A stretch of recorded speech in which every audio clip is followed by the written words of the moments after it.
guys, welcome back to my YouTube channel. I am still currently reading The Elite. Today we'll be reading chapter 25 with you guys.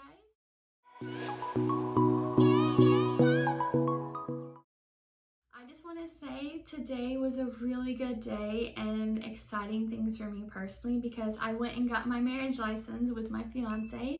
I will be posting a mini vlog about that later on my YouTube channel as well, but it kind of made me giggle because I feel all the princessy and love romance vibes while reading this and also getting married at the same time. So if you are currently engaged, I highly recommend reading this series because it just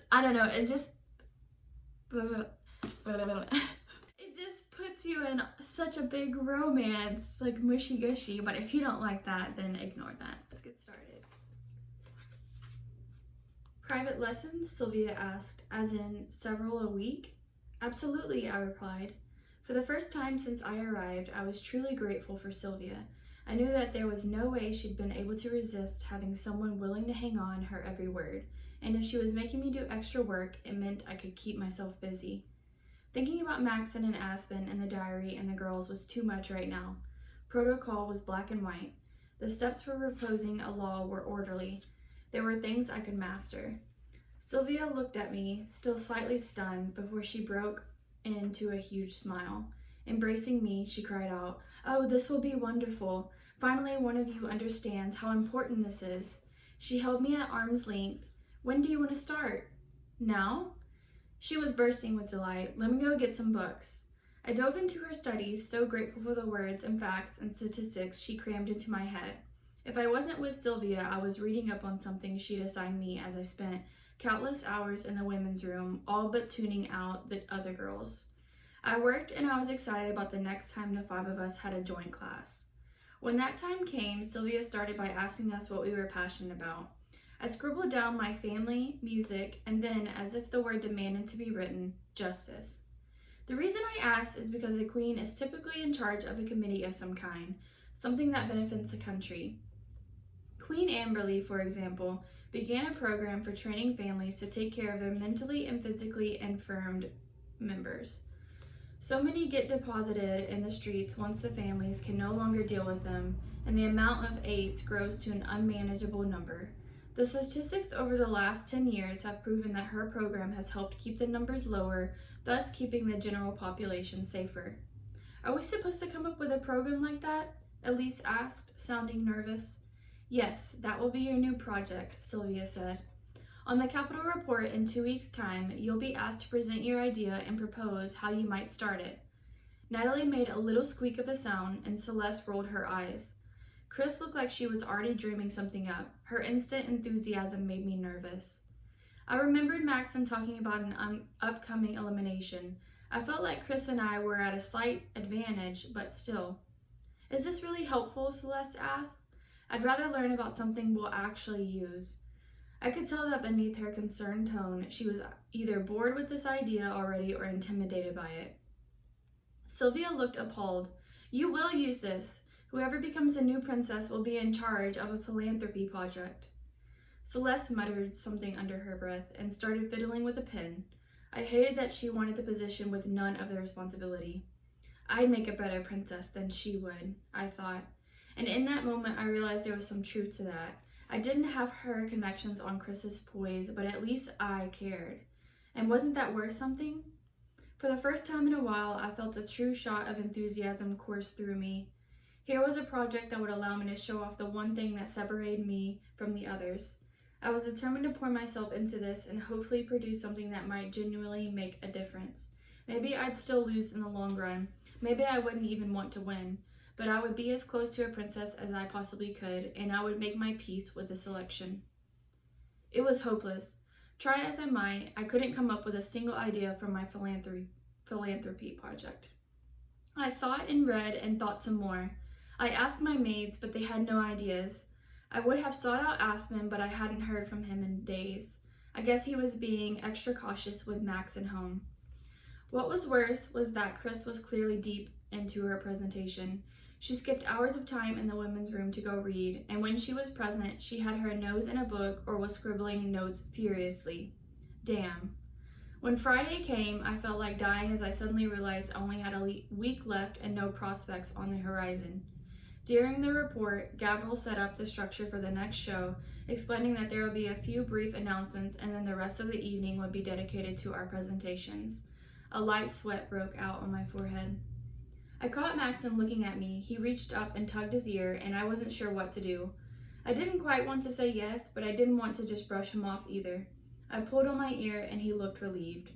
I fidgeted while I waited for him to show up, twiddling the ends of my hair and pacing around my room.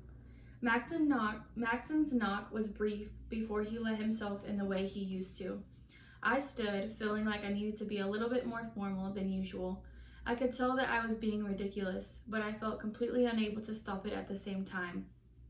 "How are you?" he asked, crossing the room. "Honestly, nervous. It's because I'm so good looking, isn't it?" I laughed at the sympathetic face he made. "I should avert my eyes," I said, playing along. "Actually, it's mostly about the philanthropy project." "Oh," he said, sitting at my table. "You could run your presentation by me if you like. Chris did." I felt deflated. Of course she was done. "I don't even have an idea yet," I confessed, sitting across from him. "Ah, yes, I can see how that would be stressful." I gave him a look as if to say he had no idea. "What's important to you? There has to be something that really touches you that the others might miss." Maxon leaned back in the chair comfortably, one hand on the table. How was he so at ease? Couldn't he see how on edge I was? "I've been thinking all week and nothing's come to mind." He laughed quietly. "I would have thought you'd have the easiest time. You've seen more hardships in your life than the other four combined." "Exactly, but I've never known how to change any of it. That's the problem." I stared at the table, remembering Carolina with perfect clarity. I can see it all. The 7s who get injured during their labor-heavy jobs and are suddenly downgraded to 8s because they can't work anymore. The girls who walk the streets on the edge of curfew, wandering into the beds of lonely men for practically anything. The kids who never have enough food, enough heat, enough love, because their parents are working themselves to death. I can remember my worst days like they're nothing. But coming up with a feasible way to do anything about it, I shook my head. What could I possibly say?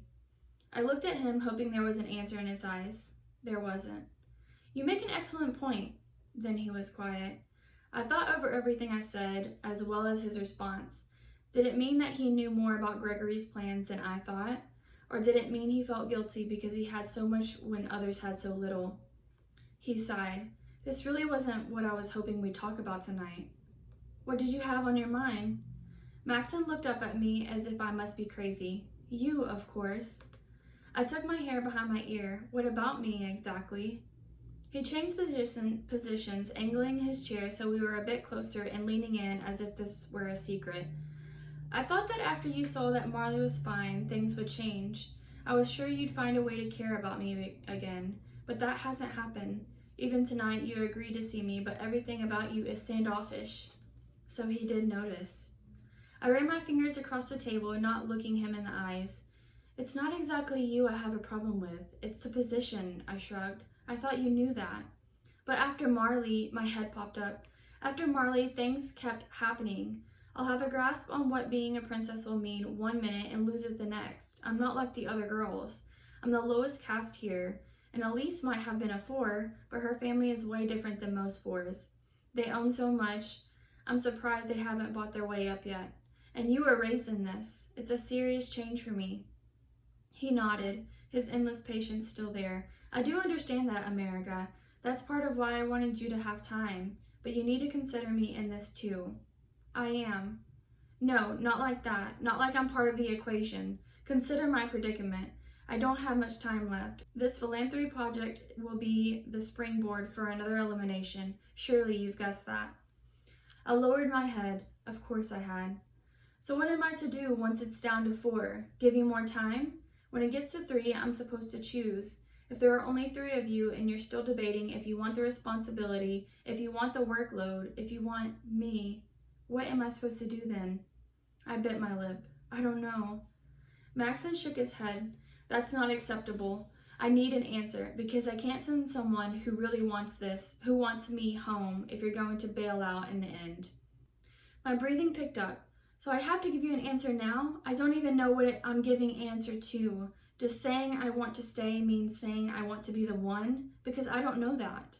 I felt my muscles tensing like they were preparing to run. You don't have to say anything now, but by the report you need to know if you want this or not. I don't like giving you an ultimatum, but you're being a bit careless with my one shot. He sighed before continuing. That wasn't where I wanted this conversation to go either. Maybe I should leave. I could hear in his voice that he wanted me to ask him to stay, to tell him this was all going to work itself out. I think you should, I whispered. He shook his head, irritated, and stood. Fine. He walked across the room in quick, angry strides. I'll just go see what Chris is doing. Damn. I think Maxon is right in putting his foot down and saying you need to make up your mind. So thank you so much for staying and reading chapter 25 with me. Stay tuned for chapter 26. Bye.